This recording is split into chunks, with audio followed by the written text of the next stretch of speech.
काय सांगाल या ठिकाणी विजय झाला तुम्ही घरी गेला जल्लोष साजरा करण्यात आला आणि त्यानंतर पुन्हा रिकॉन्टिंग मध्ये तुम्हाला बोलवण्यात आलं।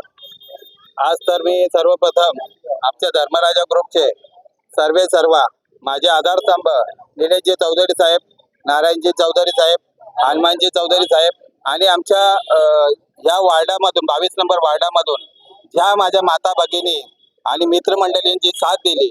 आज तुम्ही बघितलं असेल का सकाळी आमचा जेव्हा निर्णय लागला त्या निर्णयापासून हा श्याम अग्रवाल हा इथला एक माफिया होता ना, माफिया जो माझ्यावरती जो आरोप करत होता तो माफिया हे चोपड्या घेऊन चालणारा, आज त्याला ती हार मंजूर नव्हती।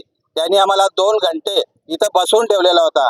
यो आपला शासन हा त्यांच्या अंडरमध्ये घेण्याचा त्यांचा प्रयत्न चालू होता, पण तो आम्ही धुडकावून लावलेला आहे।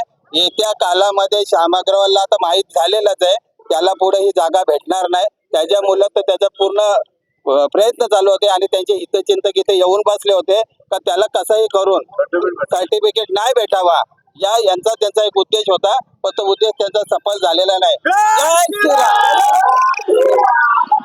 मात्र निवडणूक आयोग सर्वोपरी असतो, मात्र कुणाचा प्रेशर होता इतका उशीर झाला? आता मी तर तुम्हाला सर्वप्रथम हे सांगेल का निवडणूक आयोग हा पूर्ण मी सांगतो मॅनेजिंग होते का आम्ही ओढून आमचे घसे चुकले का तुम्ही आम्हाला ऑर्डर देत का नाही, आम्हाला सर्टिफिकेट देत का नाही? पण ते 10 वेळा ते खोलीमध्ये घुसत होते, त्यांचे काय चालू होता ते आम्हाला काही माहित नाही, पण त्यावेळी आम्हाला निर्णय चांगल्या पद्धतीने दिला म्हणून मी त्यांचे आभार मानतो।